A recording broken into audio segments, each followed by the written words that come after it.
ইনশাআল্লাহ আজকে আমাদের জুমার আলোচনার বিষয় হবে এই মাসে জামাদিউস সানির 22 তারিখে ইসলামের রাসূলুল্লাহ সাল্লাল্লাহু আলাইহি ওয়াসাল্লাম যার সম্পর্কে বলেছেন আফজালুল বাশারি বা'দাল আম্বিয়া, নবীগণের পরে সবচেয়ে শ্রেষ্ঠতম মানুষ, শ্রেষ্ঠতম যিনি হযরত আবু বকর রাদিয়াল্লাহু তাআলা আনহু।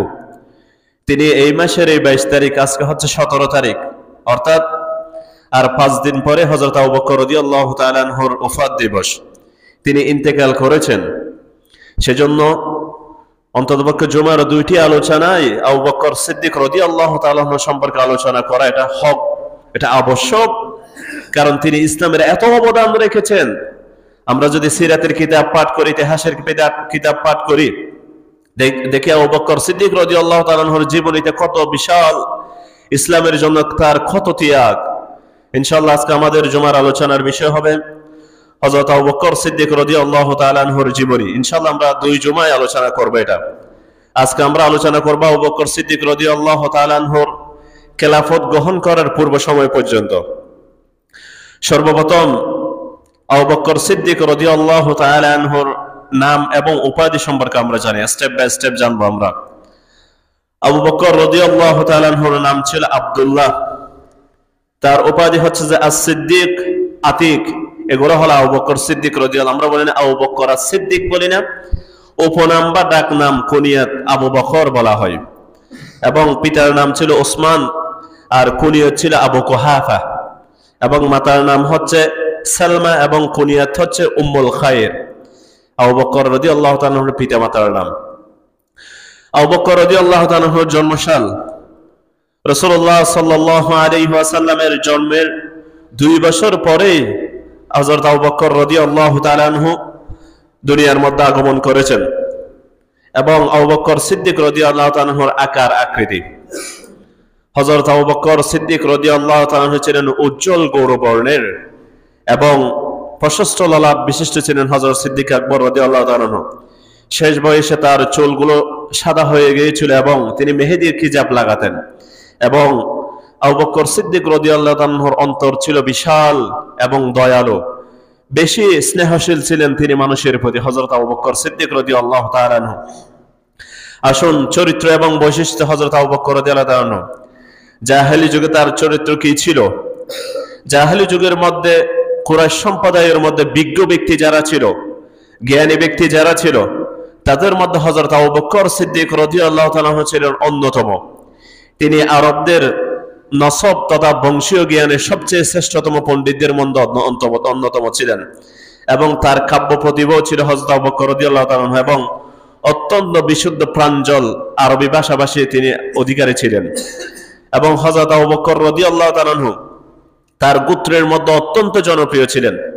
অর্থাৎ ইসলাম গ্রহণ করার পূর্বেও হযরত আবু বকর রাদিয়াল্লাহু তাআলা আনহুর পরিবারটা ছিল একটা তারা ছিল সুপ্রসিদ্ধ পরিবার। তার পরিবারের সাথে মক্কার বড় বড় বংশীয় সম্প্রদায়ের মানুষের আসা যাওয়া হতো তার পরিবারের মধ্যে। এবং তার পিতা ছিলেন বিরাট ব্যবসায়ী, ছিলেন আবু কুহাফা। এবং হযরত আবু বকর রাদিয়াল্লাহু তাআলা আনহু ইসলাম গ্রহণ করার পূর্বেও কখনো মূর্তি পূজা করেন নাই। সুবহানাল্লাহ। আমরা দেখি কিছু সাহাবী মুশরিক ছিলেন, তারা ইসলাম গ্রহণ করার পূর্বে কি করতেন? মূর্তি পূজা করতেন। কিন্তু আবু বকর রাদিয়াল্লাহু তাআলা আনহুর ক্ষেত্রে এটা ভিন্নতম। তিনি ইসলাম গ্রহণ করার পূর্বেও কখনো মূর্তি পূজা করে নাই, দেখেন। এবং তিনি এক আল্লাহর প্রতি হানিফ ধর্মের বলা হয় তৎকালীন। অর্থাৎ ঈসা আলাইহিস সালাতু ওয়াস সালাম এবং রাসূলুল্লাহ সাল্লাল্লাহু আলাইহি ওয়াসাল্লামের আগমনের মাঝখানে প্রায় 500 বছর ছিল। এই 500 বছরে কোনো নবী আসে নাই। কিন্তু তখন সারা পৃথিবী শিরক এবং অন্ধকারে ছেয়ে গিয়েছিল। এমন মুহূর্ত কিছু মানুষ ছিল, তারা কখনো মূর্তি পূজার দ্বারা কাছে যায় নাই, মূর্তি পূজা করে নাই, তারা এক আল্লাহর ধারণায় বিশ্বাসী ছিল, তারা ছিল হানিফ ধর্মের। সুবহানাল্লাহ। হযরত আবু বকর ছিলেন তাদের মধ্যে অন্যতম। এবং হযরত আবু বকর রাদিয়াল্লাহু তাআলা আনহুর শৈশবকাল, হযরত আবু বকর রাদিয়াল্লাহু তাআলা আনহু ছিলেন তার পিতামাতার একমাত্র সন্তান, সম্ভ্রান্ত বংশের সন্তান। তার পিতা ছিলেন বিরাট ব্যবসায়ী। শৈশবকাল থেকে হযরত আবু বকর রাদিয়াল্লাহু আনহুর চরিত্র ছিল অত্যন্ত সুন্দর। প্লাস শৈশবকাল থেকে আমরা দেখতে পাই অন্যান্য সাহাবী রাসূলুল্লাহ সাল্লাল্লাহু আলাইহি ওয়াসাল্লামের সাথে সম্পর্ক হয়েছে ইসলাম গ্রহণ করার পূর্বে, ইসলাম গ্রহণ করার পর বা অনেক সময়। কিন্তু আবু বকর রাদিয়াল্লাহু তাআলা ছিলেন তাদের ক্ষেত্রে ভিন্ন। হযরত আবু বকর রাদিয়াল্লাহু তাআলা শৈশব থেকে রাসূলুল্লাহ সাল্লাল্লাহু আলাইহি ওয়াসাল্লামের বন্ধু ছিলেন। সুবহানাল্লাহ। হযরত আবু বকর রাদিয়াল্লাহু তাআলা সিরিয়ার মধ্যে সফরের মধ্যে গিয়েছেন। হঠাৎ করে সফরের মধ্যে আল্লাহ রাসূল সাল্লাল্লাহু আলাইহি ওয়াসাল্লামও গিয়েছেন। ওই সিরিয়ার সফরের মধ্যে একটা গাছের ছায়ার নিচে আল্লাহ রাসূল সাল্লাল্লাহু আলাইহি ওয়াসাল্লাম বসে আছেন। এমন মুহূর্তে সিরিয়ার গির্জার একজন পাদ্রী বলল, ওই গাছের নিচে কে বসে আছে? তখন হযরত আবু বকর বললেন, কুরাইশ বংশের আব্দুল্লাহর সন্তান মুহাম্মদ বসে আছে। তখন আবু বকরকে লক্ষ্য করে ওই পাদ্রী বলল, এই সন্তানটা একদিন আখিরি জামানার নবী হবে। সুবহানাল্লাহ। তখন আবু বকর রাদিয়াল্লাহু তাআলা আনহু ওই কথাটা অন্তরের মধ্যে গেঁথে নিয়েছিলেন, অর্থাৎ যিনি ভবিষ্যৎবাণী করেছিলেন। এরপর আসুন আবু বকর রাদিয়াল্লাহু তাআলা আনহুর ইসলাম গ্রহণ। আল্লাহ রাসূল সাল্লাল্লাহু আলাইহি ওয়াসাল্লামের সাথে ভালো সম্পর্ক ছিল আবু বকর রাদিয়াল্লাহু তাআলা আনহু, অর্থাৎ নবুয়ত প্রকাশিত হওয়ার আগেও। আল্লাহ রাসূল সাল্লাল্লাহু আলাইহি ওয়াসাল্লাম ইসলাম প্রচার যখন শুরু করেছেন গোপনে 3 বছর ইসলাম প্রচার করেছিলেন। সর্বপ্রথম আল্লাহ রাসূল সাল্লাল্লাহু আলাইহি ওয়াসাল্লামের দাওয়াতে সাড়া দিয়েছিল মা খাদিজাতুল কুবরা রাদিয়াল্লাহু তাআলা আনহা। সুবহানাল্লাহ। এরপরে রাসূলুল্লাহ সাল্লাল্লাহু আলাইহি ওয়াসাল্লামের দাওয়াতে কে সাড়া দিয়েছেন? হযরত আনাস রাদিয়াল্লাহু আনহু হাদিস বর্ণনা করতেছেন, আউয়ালা মান আসলামা মিনার রাজুলি আবু বকরিন, পুরুষদের মধ্যে সবচেয়ে সর্বপ্রথম ইসলাম ধর্ম গ্রহণ করেন আবু বকর। সুবহানাল্লাহ। শুধু এটাই না, আল্লাহ রাসূল সাল্লাল্লাহু আলাইহি ওয়াসাল্লাম বলেছেন, আমি আমার ইসলাম যার কাছে পেশ করেছিলাম তারা ইসলাম কবুল করার ক্ষেত্রে, গ্রহণ করার ক্ষেত্রে কিছু না কিছু উযর পেশ করেছিল। কি পেশ করেছিল? আমি ইসলাম কবুল করলে হয়তো আমার ব্যবসা বাণিজ্যের কি হবে, আমার বংশের কি হবে, হয়তো আমার উপর বিভিন্ন নির্যাতন আসবে, ইসলামের ওই বিধানটা কেমন, ওই বিধানটা কেমন, বিভিন্ন উযর পেশ করেছিল প্রত্যেকেই। আল্লাহ রাসূল সাল্লাল্লাহু আলাইহি ওয়াসাল্লাম বলেছেন, শুধু একমাত্র একজন ব্যক্তি ব্যতীত, তিনি হলেন আমার আবু বকর। সুবহানাল্লাহ। রাসূল বলেন, আমি ইসলাম পেশ করেছি আবু বকরের সামনে, কোন কথা ব্যতীত তিনি ইসলাম ধর্ম গ্রহণ করেছেন। সুবহানাল্লাহ। কোন উযর ব্যতীত আবু বকর বলেন, আনতা রাসূলুল্লাহ সাল্লাল্লাহু আলাইহি ওয়াসাল্লাম, আমি সাক্ষ্য দিচ্ছি আপনি আল্লাহ রাসূল। এর বাইরে যত সাহাবীকে তিনি ইসলামের দাওয়াত পেশ করেছিলেন সবাই উযর পেশ করেছিলেন। কি হবে? এখনো মানুষকে যদি ইসলামের হকের দাওয়াত দেওয়া হয়, মানুষ বলবে আমার ব্যবসা বাণিজ্যের কি হবে, আমার ওটা হবে, আমার জেল জরিমানা হবে, আমার কি হবে, অনেক উযর পেশ করে না? কিন্তু দেখেন আবু বকর সিদ্দিক থেকে আমরা শুধু জীবনই শুনবো না, আমরা আবু বকর সিদ্দিকের এই কাহিনীগুলো শুনবো না, এখান থেকে আমাদেরকে শিক্ষা নিতে হবে। এরপর আসুন রাসূলুল্লাহ সাল্লাল্লাহু আলাইহি ওয়াসাল্লাম যখনই দাওয়াত পেশ করার পর আবু বকর সিদ্দিক রাদিয়াল্লাহু তাআলা আনহু ইসলাম ধর্ম কবুল করেন এবং আবু বকর সিদ্দিক রাদিয়াল্লাহু তাআলা আনহুর পিতামাতার ইসলাম ধর্ম গ্রহণ কখন করেন? আবু বকর সিদ্দিক রাদিয়াল্লাহু তাআলা আনহুর পিতা আবু কুহাফা অনেক বয়স পেয়েছিলেন, কিন্তু তিনি ইসলাম ধর্ম গ্রহণ করেন নাই। কতদিন পর্যন্ত? রাসূলুল্লাহ সাল্লাল্লাহু আলাইহি ওয়াসাল্লাম মক্কা শরীফে 13 বছর জিন্দেগি এটা গিয়ে তারপর মক্কা শরীফের জিন্দেগি কাটিয়ে আবার মক্কা শরীফ থেকে তিনি মদিনা শরীফ হিজরত করেছেন। হিজরতের পরেই তিনি রাসূলুল্লাহ সাল্লাল্লাহু আলাইহি ওয়াসাল্লাম যেই দিন মক্কা বিজয় করেছেন সেই দিন আবু বকর সিদ্দিক রাদিয়াল্লাহু আনহুর পিতা ইসলাম ধর্ম গ্রহণ করেছেন। সুবহানাল্লাহ। তিনি ছিলেন বৃদ্ধ পিতা। আবু বকর রাদিয়াল্লাহু আনহু ধরে ধরে এনে তার হাতটা ধরে এনে, ইয়া রাসূলুল্লাহ, আমার বৃদ্ধ পিতা এসেছে আপনার হাতে হাত রেখে কালিমা পড়তে। তখনই তিনি ইসলাম ধর্ম গ্রহণ করেছিলেন। এর পূর্বে তিনি কিন্তু আবু বকরকে কোনো বাধা প্রদান করেন না আবু কুহাফা। আর উম্মুল খায়র আবু বকর রাদিয়াল্লাহু আনহুর মা, তিনি কিন্তু প্রাথমিক যুগে যারা ইসলাম ধর্ম কবুল করেছিল তাদের মধ্যে অন্যতম ছিল উম্মুল খায়র। আবু কুহাফা তিনি অনেক বয়স পেয়েছিলেন, তিনি 100 বছর বয়সে ইন্তেকাল করেছেন এবং উম্মুল খায়র তিনি অনেক বছর বয়স পেয়েছেন, তিনি 90 বছর বয়সে ইন্তেকাল করেছেন। অন্যান্য সাহাবীদের ক্ষেত্রে আবু বকরের ভিন্নতা হলো, ইসলামের মধ্যে এমন কোন আপনি নসব পাবেন না, তারা পাবেন না যার পিতাও সাহাবী, যিনি নিজেও সাহাবী, যার সন্তানও সাহাবী। সুবহানাল্লাহ। কয়দারা সাহাবী, কয়দারার নসব, তিন স্তরের সাহাবী। যিনি নিজে সাহাবী, তার পিতাও সাহাবী, তার সন্তানও সাহাবী, তিনি একমাত্র আবু বকর। সুবহানাল্লাহ। আমরা জেনেছি কি আবু বকরের পিতা ইসলাম ধর্ম গ্রহণ করেছে আবু কুহাফা। আবু বকর নিজেও তো ইসলাম ধর্ম গ্রহণ করেছেন। আবু বকরের অন্যতম সর্দার ছিলেন আব্দুর রহমান ইবনে আবু বকর রাদিয়াল্লাহু, তিনিও ছিলেন অন্যতম সাহাবী। সুবহানাল্লাহ, আপনি অন্য কোন সাহাবীর ক্ষেত্রে এটা পাবেন না, খুবই রেয়ার। এরপর আসুন ইসলাম প্রচারে সাহায্য। আল্লাহ রাসূল সাল্লাল্লাহু আলাইহি ওয়াসাল্লাম যখন প্রকাশ্যে দাওয়াত দিতে শুরু করেন, তখন কাফেরদের একের পর এক নির্যাতন আল্লাহ রাসূল সাল্লাল্লাহু আলাইহি ওয়াসাল্লামের উপর আপতিত হওয়া শুরু করলো। রাসূলুল্লাহ সাল্লাল্লাহু আলাইহি ওয়াসাল্লাম যখন হজের মৌসুমে, আল্লাহ রাসূল সাল্লাল্লাহু আলাইহি ওয়াসাল্লাম হজের মৌসুম শুরু হতো, আল্লাহ রাসূল সাল্লাল্লাহু আলাইহি ওয়াসাল্লাম বিভিন্ন গোত্রের কাছে গিয়ে দাওয়াত পেশ করতেন। তখন রাসূলুল্লাহ সাল্লাল্লাহু আলাইহি ওয়াসাল্লামের পিছনে পিছনে মক্কার কাফেররা আবু জাহেল, উতবা, শাইবা, আবু লাহাবরা বলতো, ও আরব বংশের মানুষ, আরব সম্প্রদায়ের মানুষরা, তোমরা এই ব্যক্তির কথা শুনিও না, এই ব্যক্তি পাগল, এই ব্যক্তি জাদুকর। নাউজুবিল্লাহ। আর অপর ক্ষেত্রে আবু বকর রাদিয়াল্লাহু তাআলা আনহু, আবু বকর রাদিয়াল্লাহু তাআলা কিছু মানুষকে জড়ো করতেন। জড়ো করে তিনি বলতেন, তোমাদের কাছে আমি পরিচয় পেশ করতেছি আমার নবী, তিনি তোমাদের সামনে কিছু কথা বলবেন, কোরআনের কথা বলবেন, কোরআনের বাণী পেশ করবেন। সুবহানাল্লাহ। আবু বকর সিদ্দিক রাদিয়াল্লাহু তাআলা আনহু, দেখেন আবু বকরের ব্যক্তিগত পর্যায়ে দাওয়াতের মাধ্যমে অনেক বড় বড় সাহাবী ইসলাম ধর্ম গ্রহণ করেছেন। তাদের মধ্যে অন্যতম ছিল হযরত উসমান, জুবায়ের, আব্দুর রহমান ইবনে আউফ, সাদ ইবনে তালহার মতো বড় বড় সাহাবীরা, যারা আশরায়ে মুবাশশারের অন্তর্ভুক্ত। তারা আবু বকর সিদ্দিক রাদিয়াল্লাহু তাআলা আনহুর মাধ্যমে কি করেছেন? ইসলাম ধর্ম গ্রহণ করেছেন, কারণ তিনি ছিলেন সম্ভ্রান্ত বংশীয়। আর আবু বকরের ক্ষেত্রে ভিন্নতা হলো, মক্কার যারা দরিদ্র ছিল তারা ইসলাম ধর্ম গ্রহণ করেছিল, ধনীরা ইসলাম ধর্ম কবুল করে নাই। কিন্তু এর ভিন্নতা, আবু বকর রাদিয়াল্লাহু আনহু ধনী ছিলেন। ইসলাম ধর্ম কবুল করার সময় আবু বকরের হাতে ৪২,০০০ দিরহাম ছিল। তিনি সবকিছু মাল ইসলামের জন্য ব্যয় করতে করতে হিজরতের পূর্বে শুধু ২,০০০ দিরহাম বাকি ছিল। সুবহানাল্লাহ। মক্কার সমস্ত দরিদ্ররা আমার রাসূলের বিরোধিতা করেছে, দরিদ্ররা ইসলাম ধর্ম কবুল করেছে। অপরদিকে আবু বকর নিজেই ছিলেন ধনী, তিনি ইসলাম ধর্ম কবুল করেন না, শুধু ইসলামের প্রচারের ক্ষেত্রে যত রকম সহযোগিতা আছে নিজের জান মাল সমস্ত কিছু ইসলামের জন্য তিনি ব্যয় করেছেন। সুবহানাল্লাহ। এরপর আসুন আবু বকর সিদ্দিক রাদিয়াল্লাহু তাআলা আনহু তার অর্থগুলো কিভাবে ব্যয় করেছেন। হাজার হাজার দিরহাম, আজকে আমরা যে দিরহামগুলো যদি আমরা কাউন্ট করে গণনা করি, শত শত কোটি টাকা হবে। দেখেন আবু বকর সিদ্দিক রাদিয়াল্লাহু তাআলা আনহু তিনি দাওয়াত দিতেন, আল্লাহ রাসূল দাওয়াত দিতেন। আল্লাহ রাসূলের দাওয়াতে তার আহ্বানে সাড়া দিয়ে মক্কার দরিদ্র দাস দাসীরা ইসলাম ধর্ম কবুল করত। এই দাস দাসীদের উপর এমন অত্যাচার করত মক্কার কুরাইশরা, আবু বকর তখন তার নিজ অর্থ দিয়ে সেই দাস দাসীদেরকে নিজ অর্থ দিয়ে মুক্ত করে দিতেন। সুবহানাল্লাহ।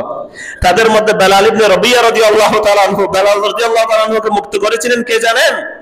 আবু বকর নিজ হাতের নিজ পকেটের টাকা দিয়ে বেলাল রাদিয়াল্লাহু তাআলা আনহুকে মুক্ত করেছেন আমার আবু বকর। সুবহানাল্লাহ। এরপর আসুন আবু বকর সিদ্দিক রাদিয়াল্লাহু তাআলা আনহুর একের পর এক আমরা যখন এই সিরাত পাঠ করব, যেখানে আল্লাহ রাসূলের কথা আসে সেখানে আবু বকরের কথা, আপনি যে পাঠে যান, কারণ আবু বকর রাসূলুল্লাহ সাল্লাল্লাহু আলাইহি ওয়াসাল্লাম একে অপরের সাথে ওতপ্রোতভাবে জড়িত, আপনি বিচ্ছিন্ন করতে পারবেন না কোথাও, ইন্তেকাল পর্যন্ত আমরা দেখতে পাবো। এরপর আসুন মিরাজের ঘটনা। আল্লাহ রাসূল সাল্লাল্লাহু আলাইহি ওয়াসাল্লাম মিরাজের মধ্যে গিয়েছেন। যখন রাসূলুল্লাহ সাল্লাল্লাহু আলাইহি ওয়াসাল্লামের প্রাণপ্রিয় স্ত্রী মা খাদিজাতুল কুবরা ইন্তেকাল করেছেন, তার প্রিয় চাচা আবু তালেব ইন্তেকাল করেছেন, আল্লাহ রাসূল সাল্লাল্লাহু আলাইহি ওয়াসাল্লাম বিমর্ষ ছিলেন, তিনি খুবই শোকাহত ছিলেন। আমুল হুজুন বলা হয় বছরকে, নবুয়তের ৮ম বছর। আল্লাহ রাসূল সাল্লাল্লাহু আলাইহি ওয়াসাল্লাম মিরাজ রজনীতে ভ্রমণ করার পরে সকালে এসে আবু জাহেল বলতেছেন, ও আল্লাহ রাসূল, প্রতিদিন তো আমাদেরকে নতুন নতুন খবর দাও, আজকে কি খবর দিবা? আল্লাহ রাসূল সাল্লাল্লাহু আলাইহি ওয়াসাল্লাম বলতেছেন, গতকালকে আমি বাইতুল মুকাদ্দাস থেকে ভ্রমণ করে গতকালকে রাতে আবার চলে এসেছি। সুবহানাল্লাহ। আবু জাহেল বলতেছে, এই তো পেয়ে গেছি টুপ। এই খবর প্রচার হওয়ার পরে তৎকালীন বাইতুল মুকাদ্দাসে সফর করার জন্য প্রায় 40 দিনের দূরত্ব ছিল। কয় দিনের দূরত্ব সফর করতে? আল্লাহ রাসূল বলেছেন, এক রাতের মধ্যে আমি বাইতুল মুকাদ্দাস সফর করে কি চলে এসেছি। আর শাহজিমের কথা বলে না এদেরকে। তখন এই খবর যখন মক্কার অলিতে গলিতে কাফেররা প্রচার করতে শুরু করলো, নতুন নতুন অনেক সাহাবী, নতুন নতুন অনেক মানুষ ইসলাম ধর্ম কবুল করেছিল, তারা বলতেছেন আমরা এই কথা মানি না, আমরা ইসলাম ধর্ম ত্যাগ করলাম। নাউযুবিল্লাহি মিন যালিক। কি কঠিন পরিস্থিতি দেখেছেন? কারণ তৎকালীন তাদের কাছে ওটা অকল্পনীয় ছিল। এক রাতে 40 দিনের সফর যেখানে যায়, সেখানে একজন মানুষ কিভাবে এক রাতে বাইতুল মুকাদ্দাস, কোথায় সিরিয়ার মধ্যে ফিলিস্তিনের মধ্যে বাইতুল মুকাদ্দাস, আর কোথাও হাজার হাজার মাইল মক্কা শরীফ, একজন ব্যক্তি কিভাবে প্রমাণ করবে আমরা এটা মানি না, আমরা আপনাকে নবী মানি না, আমরা ইসলাম ধর্ম ত্যাগ করলাম? নাউযুবিল্লাহ। আবু জাহেল এই সুযোগটা নিল। আবু জাহেল গিয়ে আবু বকরের সিদ্দিকের রাদিয়াল্লাহু তাআলা আনহুর ঘরের সামনে গিয়ে বলেন, আবু বকর কই, আবু বকর কই? আবু বকর ঘর থেকে বের হলেন সকাল সকাল। কি আবু জাহেল কি বলো? তখন আবু জাহেল বলতেছেন, তোমার বন্ধু কি বলেছে জানো? তখন আবু বকর কি বলেছে? আবু বকর বলল, আমার বন্ধু কি বলেছে? আবু জাহেল বলল, তোমার বন্ধু আল্লাহ রাসূল বলেছে সে নাকি গতকালকে এক রাতের মধ্যে সফর করে বাইতুল মুকাদ্দাস সফর করে আবার মক্কা শরীফে ফিরে এসেছে। আবু জাহেল বলতেছে, তোমার বন্ধু এই খবর বলেছে? সিদ্দিক রাদিয়াল্লাহু তাআলা বলতেছেন, আমার রাসূল কি এই কথাই বলেছেন? তখন আবু জাহেল বলতেছেন, হ্যাঁ তিনি এই কথা বলেছেন। তখন আবু বকর সিদ্দিক বলেন, যদি আমার রাসূল বলেন তিনি সত্যই বলেন। সুবহানাল্লাহ। কারণ আমরা তো এর চেয়ে বেশি আশ্চর্যজনক খবরগুলো বিশ্বাস করি। তার কাছে আসমান থেকে হয়ে আসে জান্নাত জাহান্নামের কথা, কবরের কথা, উদ্দেশ্যের কথা, এগুলো তো সবইগুলো তো আমি বিশ্বাস করি। এক রাতের মধ্যে তিনি সফর করবেন, এটা আমি কেন বিশ্বাস করব না? আমার রাসূল যেটা বলেছেন সেটাই সত্য। আবু বকর সিদ্দিক রাদিয়াল্লাহু তাআলা আনহু তখন আবু জাহেল নিরাশ হয়ে গেলেন। তখন আবু বকর সিদ্দিক রাদিয়াল্লাহু তাআলা আনহু, এই সিদ্দিক উপাধি কোথায় থেকে এসেছে দেখেন। আবু বকর আমার রাসূলের সামনে আসলো, হে আল্লাহর রাসূল, আপনি নাকি গতকালকে এক রাতের মধ্যে ভ্রমণ করেছেন, বাইতুল মুকাদ্দাস থেকে ভ্রমণ করে আবার রাতের মধ্যে মক্কা শরীফে চলে এসেছেন, এটা কি আপনি আবু জাহেলকে বলেছেন? আল্লাহ রাসূল বলেছেন, হ্যাঁ আমি এটা আবু জাহেলকে বলেছি, এটা আমি সবাইকে বলেছি ওপেন। সুবহানাল্লাযী আসরা বিআবদিহি লাইলাম মিনাল মাসজিদিল হারাম ইলাল মাসজিদিল আকসা আল্লাযী বারাকনা হাওলাহু লিনুরিয়াহু আয়াতিনা ইন্নাহু হুয়াস সামিউল আলীম। সুবহানাল্লাযী আসরা বিআবদিহি, আশ্চর্যজনক ওই ঘটনা, কতই না মহান আল্লাহ সুবহানাহু ওয়া তাআলা। আল্লাযী আসরা বিআবদিহি, তিনি তার বান্দাকে ভ্রমণ করিয়েছিলেন মিনাল মসজিদিল হারাম ইলাল মসজিদিল আকসা, মসজিদে হারাম থেকে মসজিদে আকসা পর্যন্ত। সুবহানাল্লাহ। তখন আবু বকর বলেন, হে রাসূল আপনি বলেছেন, এটা আমি মনে প্রাণে দৃঢ় বিশ্বাস করেছি। সুবহানাল্লাহ। তখন আমার রাসূল কি জবাব দিয়েছেন দেখেন। ফাকাল রাসূলুল্লাহ সাল্লাল্লাহু আলাইহি ওয়াসাল্লাম, ইয়া আবা বকরিন আনতা সিদ্দিক। সুবহানাল্লাহ। ও আমার আবু বকর, এই খবর শুনে অনেক মুসলমান ইসলাম ধর্ম ত্যাগ করেছে, কিন্তু তুমি মনে প্রাণে বিশ্বাস করেছো। ও আমার আবু বকর, তুমি আবু বকর সাথে সাথে তুমি সিদ্দিক। সুবহানাল্লাহ।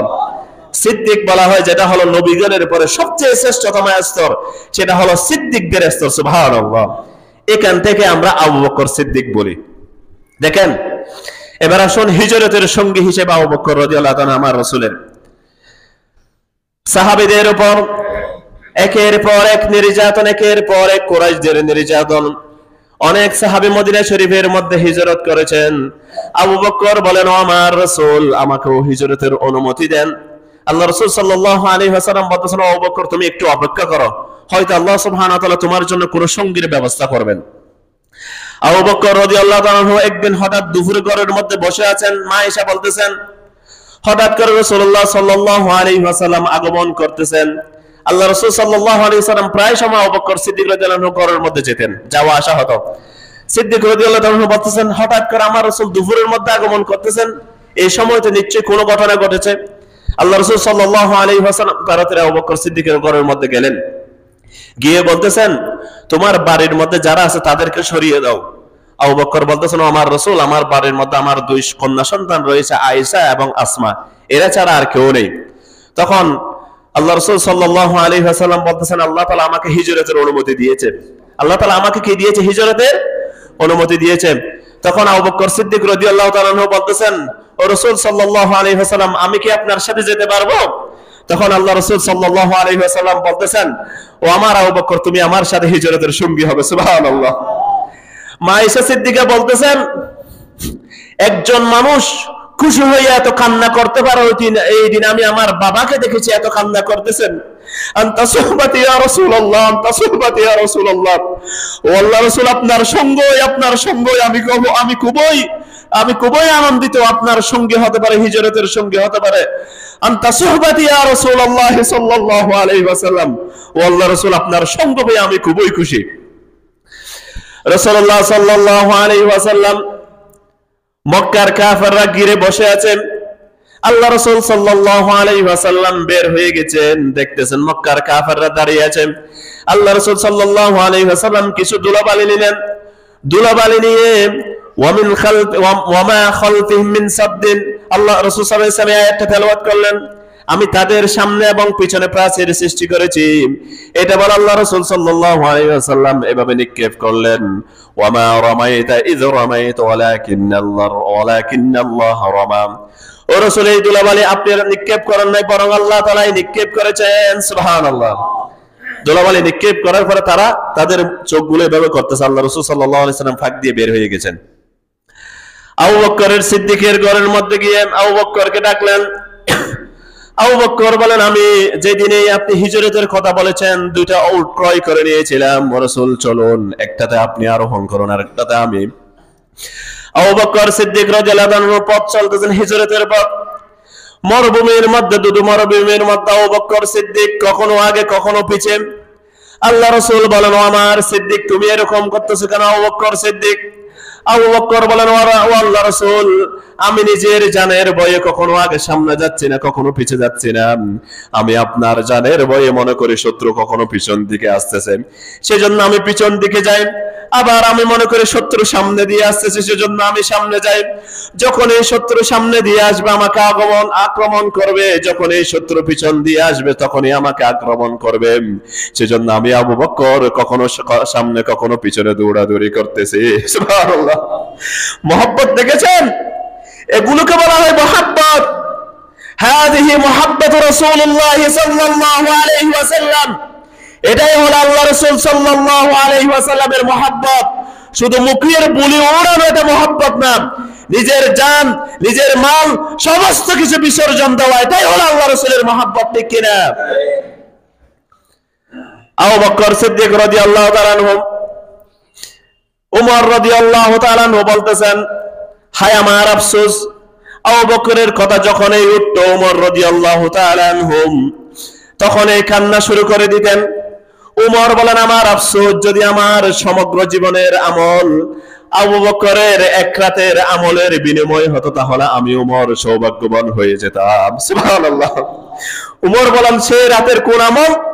উমর বলতেন, এটা হলো হিজরতের রাতের আমল। কিভাবে দেখেন? আবু বকর রাদিয়াল্লাহু তাআলা আনহু যখন এই সৌর পর্বতের পারে গেলেন তখন আল্লাহ রাসূল সাল্লাল্লাহু আলাইহি ওয়াসাল্লামকে বললেন, আল্লাহ রাসূল, আপনি দাঁড়িয়ে থাকুন, আপনি এই গুহার মধ্যে প্রবেশ করবেন না, হয়তো এখানে কোনো বিষাক্ত সাপ কীট পতঙ্গ থাকতে পারেন। যতক্ষণ না পর্যন্ত আমি এই গুহাটা পরিষ্কার করতেছি ততক্ষণ না পর্যন্ত আপনি এই গুহার মধ্যে প্রবেশ করবেন না। আবু বকর সিদ্দিক রাদিয়াল্লাহু তাআলা আনহু সৌর পর্বতের মধ্যে ঢুকে গুহার যতগুলো ধুলাবালি আছে সমস্ত কিছু পরিষ্কার করে। গুহার মধ্যে অনেক গর্ত ছিল। ইমাম বাইহাকি দালাইলুন নবুওয়াতের মধ্যে এই ঘটনা উল্লেখ করেন। দেখেন, তখন আবু বকর রাদিয়াল্লাহু তাআলা আনহু বলতেছেন, ওয়াল্লাহি লা তাদখুলুহু হাত্তা আদখুলা ক্বাবলাক। আপনি ততক্ষণ পর্যন্ত প্রবেশ করতে পারবেন না, আপনি প্রবেশ করবেন না যতক্ষণ না আমি আগে প্রবেশ করি। আবু বকর একটা এই সৌর পর্বতের গুহার সমস্ত কিছু ধুলাবালিগুলো পরিষ্কার করেন। সেখানে অনেক গর্ত ছিল, গর্তগুলো কাপড়ের ছোট ছোট টুকরা দিয়ে দেখে দিলেন। আবু বকর রাদিয়াল্লাহু তাআলা এবার বললেন আল্লাহ রাসূল সাল্লাল্লাহু আলাইহি ওয়াসাল্লাম, আল্লাহ রাসূল, আপনি গুহার ভিতরে আগমন করুন। গুহার ভিতরে আগমন করার পরে দেখতেছেন দুইটা গর্ত এখনো বাকি আছে। আবু বকর রাদিয়াল্লাহু তাআলা শুয়ে গিয়ে দুই গর্তের মধ্যে তার দুই পা মোবারক দিয়ে ঢেকে দিয়ে এবার আল্লাহ রাসূলকে বলেন, আপনি গুহার মধ্যে আসুন। সুবহানাল্লাহ। আবু বকর রাদিয়াল্লাহু তাআলা সৌর পর্বতের ভিতর আল্লাহ রাসূল সাল্লাল্লাহু আলাইহি ওয়াসাল্লাম দীর্ঘ সফরের মধ্যে আল্লাহ রাসূল সাল্লাল্লাহু আলাইহি ওয়াসাল্লাম ক্লান্ত। আবু বকর রাদিয়াল্লাহু তাআলা বলতেছেন, ও রাসূল সাল্লাল্লাহু আলাইহি ওয়াসাল্লাম, আপনি আরাম করুন।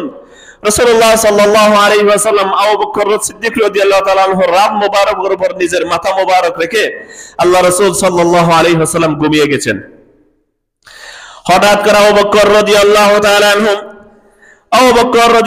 তাআলা আনহুকে এমন ভাবে যে গর্তের মধ্যে নিজের পা দিয়েছেন সেই গর্ত থেকে একটা বিষাক্ত সাপ আবু বকরকে কামড় দিল। আল্লাহু আকবার। আবু বকরকে কি দিল? কামড় দিল। এই সাপের বিষক্রিয়া এমন ছিল, আবু বকর সিদ্দিক রাদিয়াল্লাহু আনহু বা ইমাম বাইহাকি বলেন, ওয়ালাম ইয়াতাহাররাক মাখাফাতা আইয়ানতাবিহা রাসূলুল্লাহ সাল্লাল্লাহু আলাইহি ওয়াসাল্লাম ফাসাকাত দুমুহু। আবু বকর সিদ্দিক নীরবে অশ্রু ঝরাচ্ছেন যেন আমার রাসূলের ঘুমের ব্যাঘাত না হয়। সুবহানাল্লাহ। আর কেমন মহব্বত, কেমন অন্তরের মধ্যে যদি মহব্বত থাকে, তাজিম থাকে। একজনকে সাপের কামড় দিয়েছে, তিনি কোনো আওয়াজ করতেছেন না, আমার রাসূলের যেন কোনো ঘুমের ব্যাঘাত না হয়, তিনি নীরবে অশ্রু জড়াচ্ছেন যেন আমার রাসূলের কোনো ডিস্টার্ব না হয়। হঠাৎ করে অশ্রু গড়াতে গড়াতে আমার রাসূল সাল্লাল্লাহু আলাইহি ওয়াসাল্লামের শরীর মোবারকের উপর যখন আবু বকর সিদ্দিকের পানিগুলো পড়ল, হঠাৎ করে আল্লাহ রাসূল সাল্লাল্লাহু আলাইহি ওয়াসাল্লাম ঘুম থেকে জেগে উঠলেন। ও আবু বকর, কি অবস্থা, তুমি কান্না করতেছো কেন? আবু বকর বলল, আমার রাসূল আমাকে সাপে কামড় দিয়েছে। তখন রাসূলুল্লাহ সাল্লাল্লাহু আলাইহি ওয়াসাল্লাম রাসূল বলেন, তুমি আমাকে বলো নাই কেন? আবু বকর বলেন, আপনি দীর্ঘ সফরের মধ্যে ক্লান্ত, আপনার ঘুমের যেহেতু ডিস্টার্ব হবে সেজন্য আমি আপনাকে জাগাতে এটা আমার ভালো লাগে না।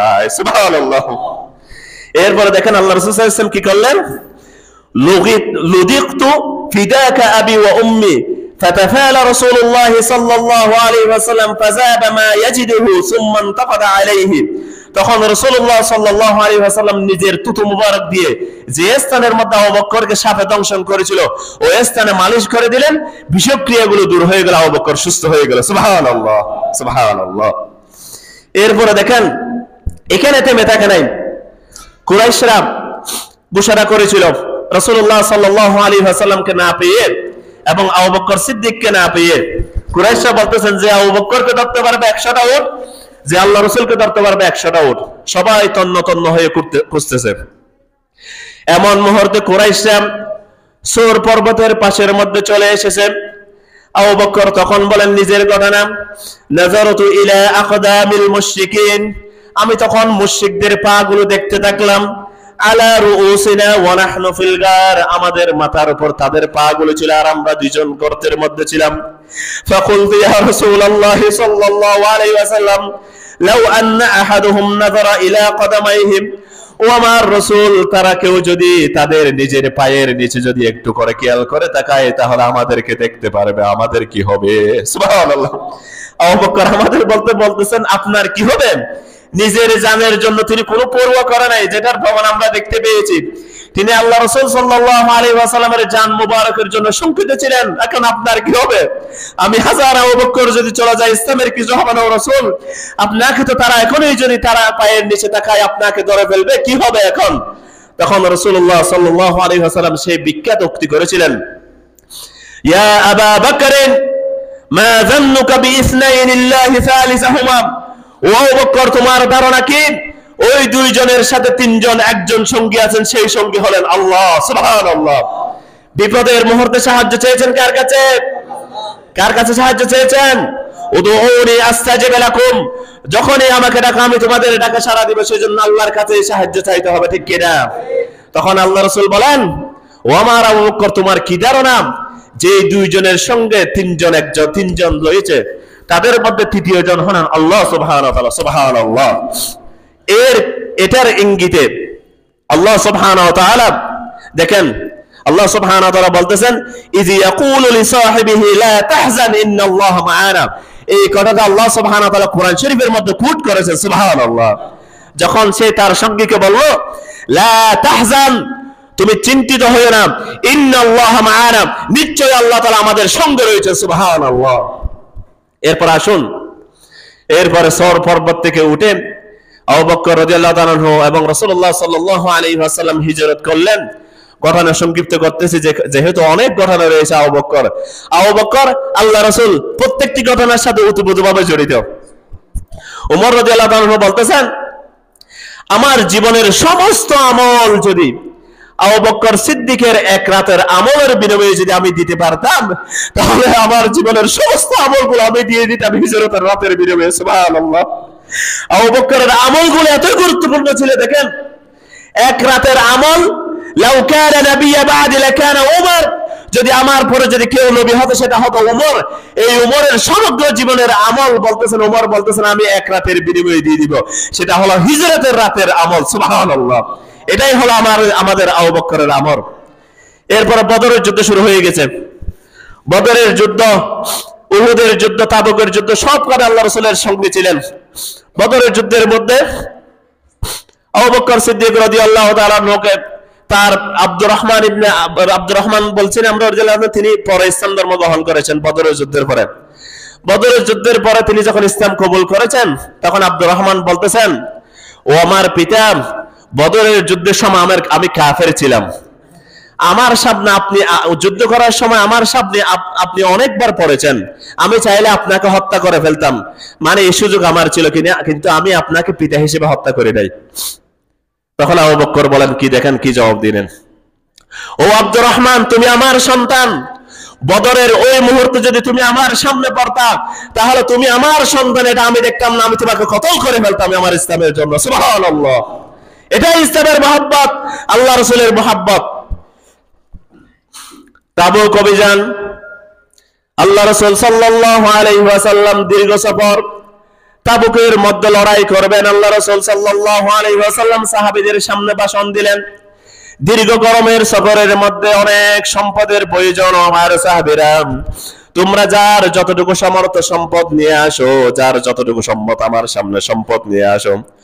উমর রাদিয়াল্লাহু তাআলা বলতেছেন, হাদিস নিজেই বর্ণনা করতেছেন, এটাই সুযোগ, আজকে আমি আবু বকরকে প্রতিযোগিতার মধ্যে হারিয়ে দিব। সুবহানাল্লাহ।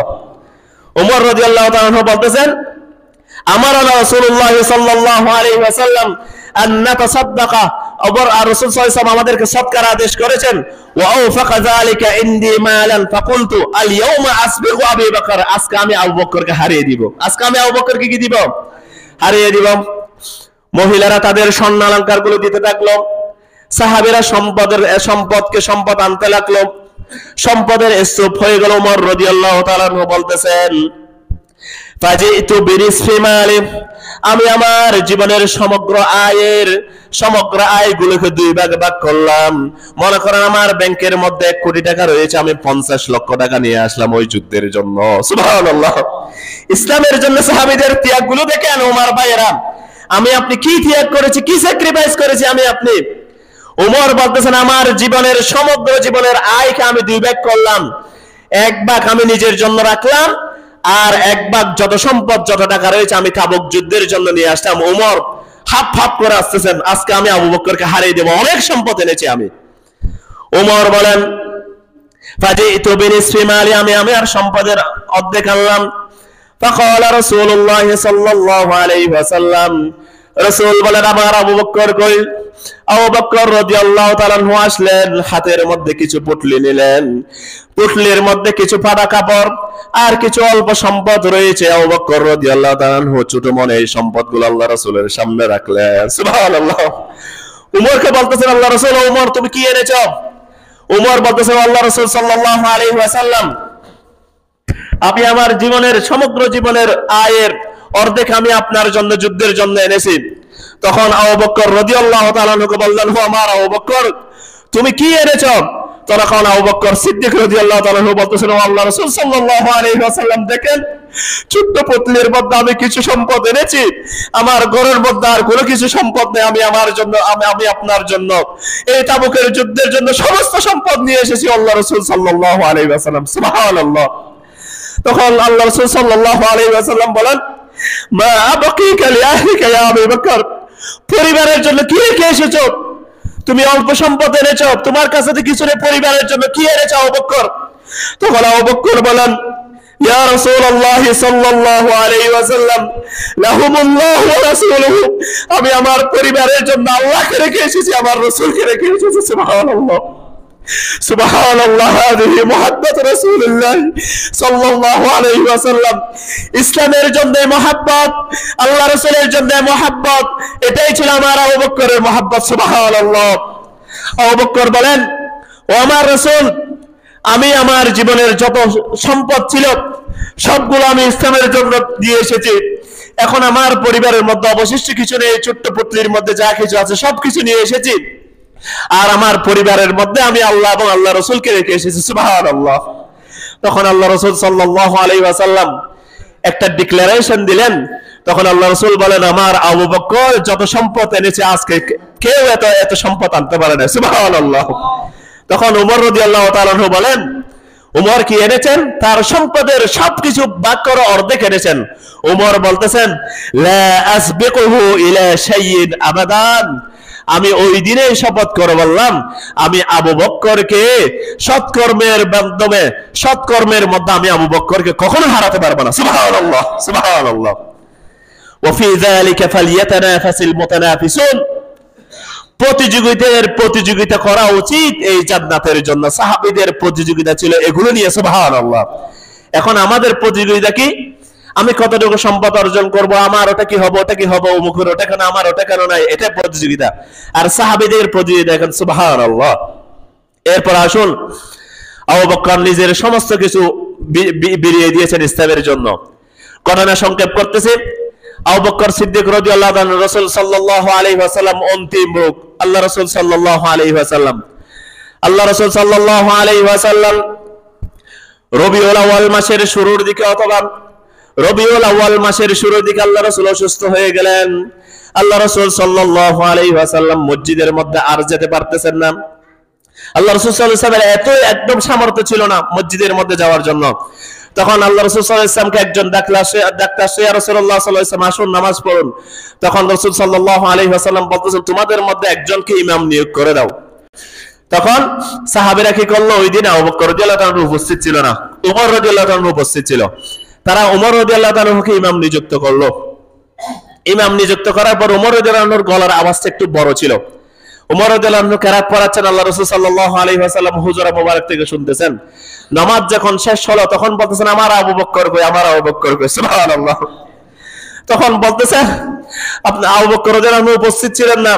তখন রাসূলুল্লাহ সাল্লাল্লাহু আলাইহি ওয়াসাল্লাম বলতেছেন, ইয়া আবা আল্লাহ যালিকা ওয়াল মুসলিমুন, আবু বকর ছাড়া অন্য কেউ তোমাদের ইমামতি করুক, এটা আল্লাহ এবং মুসলমানরা পছন্দ করেন না। সুবহানাল্লাহ। তার মানে তোমরা আবু বকরকে কি করো? ইমাম নিযুক্ত করো। রাসূলুল্লাহ সাল্লাল্লাহু আলাইহি ওয়াসাল্লাম অন্তিম রোগের মধ্যে শায়িত। আবু বকরের ইমামতির মাধ্যমে, অর্থাৎ এর পরবর্তী খলিফা কে হবে, আল্লাহ রাসূল সাল্লাল্লাহু আলাইহি ওয়াসাল্লাম নিজে ইঙ্গিত দিয়েছেন। সুবহানাল্লাহ। তখন আবু বকর রাদিয়াল্লাহু তাআলার ইমামতিতে তারা নামাজ পড়তে লাগলেন। আল্লাহ রাসূল সাল্লাল্লাহু আলাইহি ওয়াসাল্লাম রবিউল আউয়াল মাসের 12 তারিখ আল্লাহ সুবহানাহু ওয়া তাআলার ডাকে সাড়া দিয়ে চলে গেলেন। এমন মুহূর্তে সাহাবীদের মধ্যে বিশৃঙ্খল অবস্থা সৃষ্টি হয়ে গেল, কেউ মানতে পারতেছে না। আমরা রাসূল সাল্লাল্লাহু আলাইহি ওয়াসাল্লামের ওফাতের সময়, সিরাতের সময় আমরা জেনেছি ঘটনাগুলো, এখন যেহেতু সময় নেই। তখন ওমর রাদিয়াল্লাহু তাআলা নাঙ্গা তরবারি নিলেন, বলতেছেন, যে বলবে আল্লাহ রাসূল সাল্লাল্লাহু আলাইহি ওয়াসাল্লাম ইন্তেকাল করেছে, আমি তার মাথা দ্বিখণ্ডিত করে দিব। সাহাবীদের মধ্যে মসজিদে নববীর মধ্যে কান্নাকাটি শুরু হয়ে গেল, একটা বিশৃঙ্খল অবস্থা। তখনই আল্লাহ রাসূল সাল্লাল্লাহু আলাইহি ওয়াসাল্লামকে দেখলেন আবু বকর রাদিয়াল্লাহু আনহু হুজুরা মুবারকের মধ্যে প্রবেশ করলেন। আল্লাহ রাসূল সাল্লাল্লাহু আলাইহি ওয়াসাল্লামকে একটা চাদর দিয়ে ডেকে দিয়েছিল মা আয়েশা। তখন আবু বকর সিদ্দিক রাদিয়াল্লাহু তাআলা আনহু এসে চাদর মোবারকটা সরিয়ে দিয়ে আল্লাহ রাসূল সাল্লাল্লাহু আলাইহি ওয়াসাল্লামকে দেখে বলতেছেন, ইয়া সুহবাতি ইয়া আসহাবি, হায় আমার সঙ্গী, হায় আমার সঙ্গী, আপনি কতই না উত্তম সঙ্গী, আপনি কতই না পবিত্র সঙ্গী। আল্লাহ রাসূল সাল্লাল্লাহু আলাইহি ওয়াসাল্লামের কপাল মোবারকের উপর আবু বকর সিদ্দিক রাদিয়াল্লাহু তাআলা চুমু দিলেন। কি দিলেন? চুমু দেওয়ার পর আবু বকর সিদ্দিক রাদিয়াল্লাহু তাআলা বাইরে এসে ঘোষণা করলেন, বলতেছেন, তোমরা এরকম বিশৃঙ্খল অবস্থা করতেছো কেন? সাহাবীদের মধ্যে বিশৃঙ্খল অবস্থা হয়ে গেছে। তখন আবু বকর সিদ্দিক রাদিয়াল্লাহু তাআলা একটা আয়াত তেলাওয়াত করলেন, ওয়ামা মুহাম্মাদুন ইল্লা রাসূল ক্বাদ খালাত মিন ক্বাবলিহির রাসূল আফা ইন মাতা আও কুতিলা আনকালাবতুম আলা আকাবিকুম। বলতেছেন, মুহাম্মদ সাল্লাল্লাহু আলাইহি ওয়াসাল্লাম একজন আল্লাহর রাসূল, ক্বাদ খালাত মিন ক্বাবলিহির রাসূল, এর পূর্বে যারা রাসূল এসেছে সবাই ইন্তেকাল করেছে। সবাই কি করেছে? তদ্রূপ আল্লাহ রাসূল সাল্লাল্লাহু আলাইহি ওয়াসাল্লাম অবশ্যই ইন্তেকাল করেছেন। তখন ওমর রাদিয়াল্লাহু তাআলার হাত থেকে তরবারি পড়ে গেল। ওমর রাদিয়াল্লাহু আনহু বলতেছেন, আমার মনে হলো আয়াতটা ওই অবস্থায় আবু বকরের উপর নাযিল হলো। সুবহানাল্লাহ। অথচ এটা পূর্বের আয়াত। সবাই শান্ত হয়ে গেলেন। এমন পরিস্থিতির মুহূর্তে আবু বকর রাদিয়াল্লাহু তাআলা আনহু সাহাবীদের মধ্যে বিশৃঙ্খল অবস্থায় আবু বকর সিদ্দিক রাদিয়াল্লাহু তাআলা আনহু এটা সামাল দিলেন। এরপরে খেলাফত নির্বাচন সেগুলো হবে। এবার সিদ্দিক আকবর সম্পর্কে কয়েকটি হাদিস শরীফ শুনি। ক্বালা রাসূলুল্লাহ সাল্লাল্লাহু আলাইহি ওয়াসাল্লাম আবু বকরিন ওয়া উমরিন সাইয়্যিদু কুহুলি আহলিল জান্নাহ মিনাল আউওয়ালিন ওয়াল আখিরিন ইল্লা আন-নাবিয়্যিন ওয়াল মুরসালিন রাওয়াহু তিরমিজি।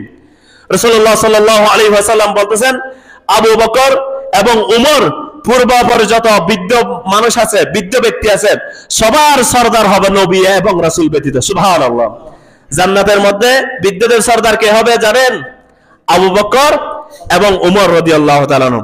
আলী রাদিয়াল্লাহু তাআলা আনহু বলতেছেন আমি রাসূলুল্লাহ সাল্লাল্লাহু আলাইহি ওয়াসাল্লামকে বলতে শুনেছি, রাসূল সাল্লাল্লাহু আলাইহি ওয়াসাল্লাম বিভিন্ন সময় বলতেন আমি এবং আবু বকর বের হলাম, আমি এবং আবু বকর চলে গেলাম, আমি এবং আবু বকর বিশ্বাস গ্রহণ করলাম। দেখেন রাসূলুল্লাহ সাল্লাল্লাহু আলাইহি ওয়াসাল্লাম দেখেন একদিন আল্লাহ রাসূল সাল্লাল্লাহু আলাইহি ওয়াসাল্লাম একটা কথা না বলল। একটা নেকড়ে একটা ছাগল নিয়ে যাচ্ছে, ছাগল নিয়ে যাওয়ার পরে একটা রাখাল নেকড়েকে তাড়া দিল। তখন নেকড়ে কথা বলতে শুরু করলো, ও আমার রাখাল, ও রাখাল তুমি আমার রিজিকটা কেড়ে নিয়ে গেলে, সিংহ যদি আক্রমণ করতো তুমি তাকে এটা প্রতিহত করতে পারতা? তখন সাহাবীগণ অবাক হয়ে গেলেন। সাহাবীগণ বলতেছেন নেকড়ে কিভাবে কথা বলে? তখন আল্লাহ রাসূল বলেন এটা আমি এবং আবু বকর উমর বিশ্বাস করে। সুবহানাল্লাহ। আল্লাহ রাসূল সাল্লাল্লাহু আলাইহি ওয়াসাল্লাম আবু বকরের ক্ষেত্রে বলতেছেন ও আবু বকর তুমি আমার হিজরতের সঙ্গী এবং ওয়াসাহাবি আলাল হাউদ এবং হৌজ কাউসারও তুমি আমার সঙ্গী হবে। সুবহানাল্লাহ। আল্লাহ রাসূল সাল্লাল্লাহু আলাইহি ওয়াসাল্লাম বলতেছেন যখন কিয়ামত কায়েম হবে তখন আমি এবং আবু বকর এভাবে উঠব, আমি মাঝখানে থাকবো, আমার ডান পাশে আবু বকর, বাম পাশে ওমর কিয়ামতের ময়দানে উত্থিত হবে। সুবহানাল্লাহ। এটাই ছিল আমাদের আবু বকর। এই আবু বকর সিদ্দিক রাদিয়াল্লাহু আনহু আগামী 22 তারিখ ওফাত। সেজন্য তার জীবনে ইসলামের প্রত্যেকটি ঘটনার সাথে ওতপ্রোতভাবে জড়িত। তিনি সবকিছু স্যাক্রিফাইস করেছেন ইসলামের জন্য। আমি আপনি কি স্যাক্রিফাইস করেছি? আবু বকরের মতো যদি সন্তান করতে চান, এখন সামনে জানুয়ারি মাস আছে, আপনার সন্তানকে ইসলামী শিক্ষায় শিক্ষিত করুন। কি শিক্ষায়? মাদ্রাসার মধ্যে ভর্তি করে দিবেন, ইসলামী স্ট্রাকচার যেন আগে ভাগে, এরপরে ডক্টর হোক, ইঞ্জিনিয়ার হোক, কোনো সমস্যা নেই। এটা প্ল্যান রাখুন আপনার মাথার মধ্যে। ঈসা আলাইহিস সালাম চলে যাচ্ছেন, কবরের মধ্যে দেখতেছেন সকালে আযাব, আবার বিকেলে আসতেছেন দেখতেছেন কবরটা জান্নাতের বাগান হয়ে গেল। ঈসা আলাইহিস সালাম বলছেন আল্লাহ এটা তাবিল তো বুঝলাম না, কবরের মধ্যে এখানে পিটাপিটি চলতেছে, এই ব্যক্তিকে পিটতেছে, নবীগণ এগুলো দেখতে পেতেন। তখন এখানে বিকেলে দেখলাম জান্নাতের বাগান হয়ে গেল, কি অবস্থা এটা আমি বুঝতেছি না। আল্লাহ তাআলা বলতেছেন আমার এই বান্দা বেশি পাপী ছিল, বেশি পাপাচারী ছিল। কিন্তু সে যখন ইন্তেকাল করতেছে তখন তার বউয়ের গর্ভের মধ্যে, তার স্ত্রীর গর্ভের মধ্যে একজন সন্তান ছিল। সে ওসিয়ত করতেছে আমি অনেক পাপাচার করেছি, অনেক পাপ করেছি, আল্লাহ তাআলা আমাকে বেশি আযাব দিবে, তবু আমি ওসিয়ত করে যাচ্ছি আমার সন্তানরা যখন দুনিয়ার মধ্যে আসবে, সে যখন কথা বলতে শুরু করবে, আল্লাহর কালাম যেখানে তাওরাত ইনজিল যেখানে পাঠ করা হয়, আল্লাহর কোরআন যেখানে পাঠ করা হয় তাকে সেখানে ভর্তি করিয়ে দিবে, মাদ্রাসার মধ্যে ভর্তি করিয়ে দিবে। সে আল্লাহর কালাম পাঠ করবে, দ্বীন ইসলাম কোরআন হাদিস শিক্ষা করবে, হয়তো এটা রসুল আল্লাহ তাআলা আমাকে ক্ষমা করে দিবে। তখন আল্লাহ তাআলা বলতেছেন আমার এই বান্দার সন্তানটা আজকে 3 বছর অথবা 4 বছর পর প্রথম কথা বলতে শুরু করলো, নুরানির মধ্যে গেল, মাদ্রাসার মধ্যে গেল, সর্বপ্রথম আলেম তেলাওয়াত করলো, বলো বিসমিল্লাহির রহমানির রহিম। আমার এই বান্দার সন্তান আজকে সর্বপ্রথম বিসমিল্লাহির রহমানির রহিম তেলাওয়াত করা শুরু করলো। আমার বান্দার ছেলে ওদিকে আমার কালাম তেলাওয়াত করতেছে, এদিকে আমার বান্দাকে আমি কিভাবে আযাব দিই। সুবহানাল্লাহ, সুবহানাল্লাহ। এটা রাসূল আল্লাহ তাআলা তার কবরটা কি করে দিলেন? জান্নাতের বাগান। সেজন্য সন্তানকে ইসলামী শিক্ষায় শিক্ষিত করবেন, ইসলামী শিক্ষায় আবু বকরের মতো সন্তান পাবেন। সেজন্য সামনের জুমায় আমরা আবু বকরের দ্বিতীয় পর্ব আলোচনা করব। এই দ্বিতীয় পর্ব শেষ, খেলাফত থেকে তিনি ইসলামের জন্য কি স্যাক্রিফাইস করেছেন, কি কাজ করেছেন, খেলাফতের মধ্যে এসে কতগুলো বিশৃঙ্খল অবস্থা সৃষ্টি হয়েছে আল্লাহ রাসূলের ওফাতের পরে, এগুলো বর্ণনা করা যাবে না, অনেক ইতিহাস। সামনের জুমায় আবু বকর সিদ্দিকের দ্বিতীয় পর্ব শেষ করে আমরা এটা শেষ করব ইনশাআল্লাহ। সুবহানাকাল্লাহুম্মা ওয়া বিহামদিকা আশহাদু আল্লা ইলাহা ইল্লা আনতা আস্তাগফিরুকা ওয়া আতুবু ইলাইক।